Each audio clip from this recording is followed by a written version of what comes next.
Hi, my name is Chef Chris. I'm the chef at Cento Pizzeria, and welcome to Chef in the Garden. Today we're gonna make calabacita tacos with corn and chorizo. So this dish is very special to me because my mom would make this for me growing up. She would make it for breakfast, she would make it for lunch, and I would love waking up and just getting in there and just snacking on it all day. And today we're gonna be using Ramona Farms corn. Ramona Button is the farmer, and she has this awesome corn that she planted in the summer. This is how the corn looked like before we hydrated it and cooked it. This is dried and roasted. We cook these overnight, and this is what you get. So before we start making our filling for our tacos, let's get the salsa going. So we'll grab our squash. First thing we want to do is start trimming them, cutting them into quarters lengthwise, and I'm taking off the center seed. The seeds will get really soft and then it'll become mushy in your mixture. Remember, when you're using a knife, you want to make sure that you're with an adult. Keeping my fingers safe, I'm sliding the knife up against my knuckle and just pushing the vegetable through. A couple more. So we want all the pieces to be same size. I'm going to put these in a bowl and save them for later. We're going to grab our onion, slice the top, trim the back, cut it in half. We're only going to be using half an onion for this part, so we want to peel just the top. And we're going to do something called the rainbow cut right here. So we're going to follow these lines. I'm going to follow it just like a rainbow. Notice my finger's still pushing up against the knife. Oop.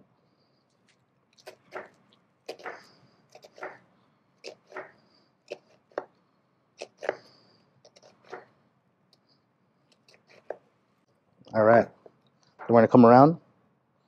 We're going to dice this.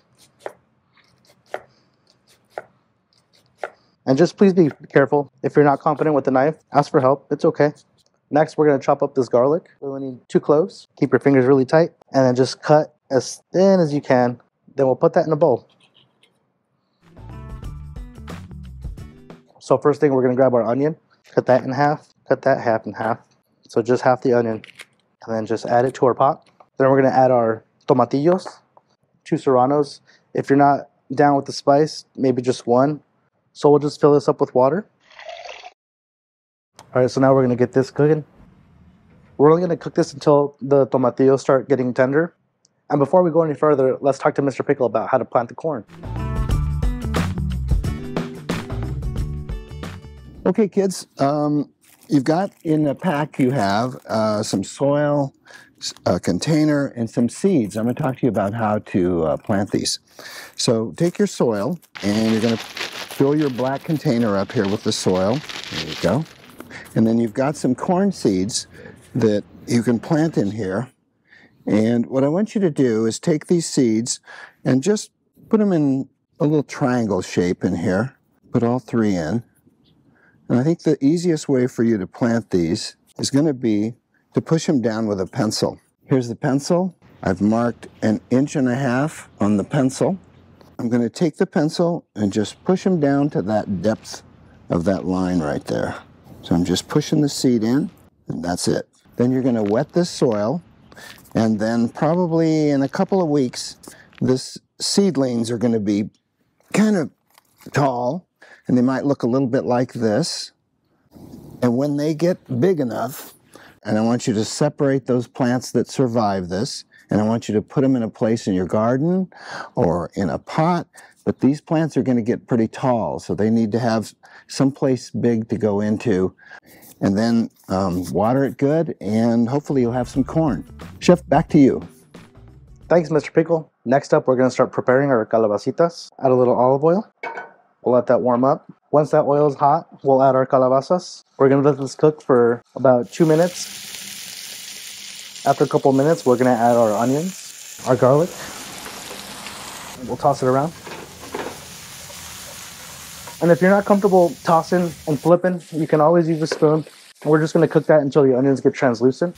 Usually this takes about a minute or 2. We're going to check on our tomatillos, and you can see that they're turning into that dull green that I'm talking about. Now that this is nice and cooked off, we're going to add our corn. We'll give it a mix. Little toss or 2. We'll add some salt and a little pepper. And after these ingredients marry with each other, we'll move it into another bowl. Only took about a minute.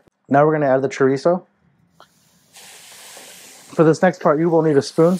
I'm trying to break down the chorizo so that it doesn't burn and it cooks faster. You want to kind of squish it around, flip it over, and just really work the chorizo. So your chorizo will already be cooked fully, but I do have to cook my chorizo to 160 degrees until well done to avoid getting sick. Now we're going to bring back our salsa mixture and get this ready to blend. So we'll take our spoon and carefully throw all this in there.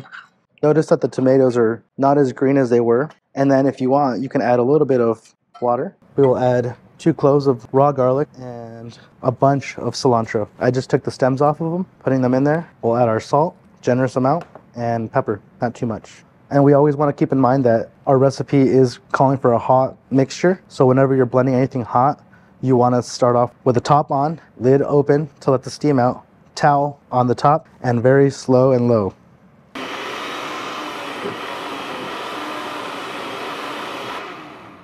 All right, so now we're going to finish off our calabacita mixture.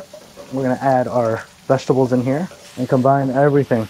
All right, and once these are fully mixed in together, we'll add our cheese. We're just going to crumble it right in. A good amount of cheese, of course. All right, so we're almost finished. The next and final step will be to finally heat up our tortillas. It's very important that the pan is hot because whenever you're making tortillas or heating tortillas, if the pan is too cool or it's not hot enough, the tortilla will get stale and chewy, and we don't want that. So I'm always constantly looking at the tortillas, looking at the steam that's coming off. I flip them once, I pick it up, look for the color. And you can tell these are done because they're starting to rise. This is exactly how I like them, exactly how my mom would make them. A little crisp to them, but nice and soft. Now it's time to put everything together finally. So we're gonna start off with our tortillas, lay them down, get a spoon of your mixture right in the middle. Then we'll take our salsa, pour it on there. That looks so good. This looks like breakfast. So you pick up the taco, tilt the head. That's good. That's really good.